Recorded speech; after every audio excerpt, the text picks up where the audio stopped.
Uy, pare. Kumusta? Tuloy kayo? Hi, ako si Buji Libarnes. Hi, ako si Nikki. Parehas kami architects. Originally from Manila, pero living here in La Union na since 2017. Since 2003, I think, nagre-rent lang kami ng apartment. 2 bedrooms, 2 banyo, tapos 10 kami naghahati doon. Tumira kami doon for 10 years until kinik out na kami nung may-ari. So napaisip kami, bumili na lang ng maliit na property. Nagtayo lang ako ng bungalow doon. Then eventually, nagtayo kami ng vessel hostel. And then, nung na-open na yung vessel, doon na kami fully lumipat na dito. We're based here na. Several years after, tinayo naman yung Lark. Tapos itong Lewis House naman. So it was built in the 1960s. Lumang bahay ni Mayor Lewis. The house before, ganda na siya. Nilinis lang. Hindi namin specialization yung restoration. Nagkataon lang na ang ganda talaga ng Lewis House. Tino mo yung railing, ang ganda. Beveled pa siya. Bihira ka na makakita ng gantong design feature. Ito yung isa sa mga main suites namin sa second floor. Noong 1960s, yun yung golden age ng architecture natin. Very intricate pa yung mga designs. Kagaya nga nito. One of the main design features ng house. Very unique, di ba? Pakita ko sa inyo yung family suite namin. Si Jericho Rosales, dito siya nagstay. He was still doing the movie Manuel Quezon. Medyo period correct. Oh.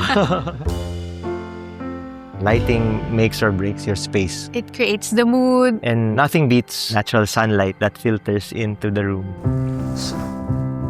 Mga first-timers na pupunta dito, laging para akong pumunta sa bahay ng lola ko. May mga naiiyak pa nga eh. I think that's what good architecture should be. Uplifting and inspiring to its users. So, that's our family suite. And tuloy tayo sa baba, sa sala. Most of our guests would spend the whole afternoon dito or mornings nila enjoying our good coffee and our And pastries and our music. Ito yung pool area namin. Ano lang siya, 4 feet deep all throughout, except for the kiddie pool. So, nandito tayo sa lanay ng Lewis House. Ito yung paborito namin kasi ang dami lang magagandang features. I like it na nakita ko yung garden when I'm sitting here. Ito naman yung bakery namin, nandito sa likod. Ito yung garden namin. O, pwede kayo mag-photoshoot dito kung gusto nyo. Yung locals and yung mga transplants from Manila, meron kaming common factor that binds us together. Alam mo yun, yung love for the ocean.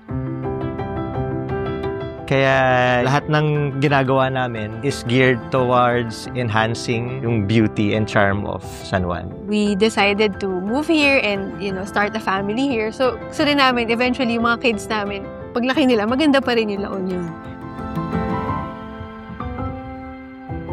Maraming salamat sa pagdalaw nyo and pasyal kayo ulit. Bisita Susunod. kayo! Salamat ha. Ingat.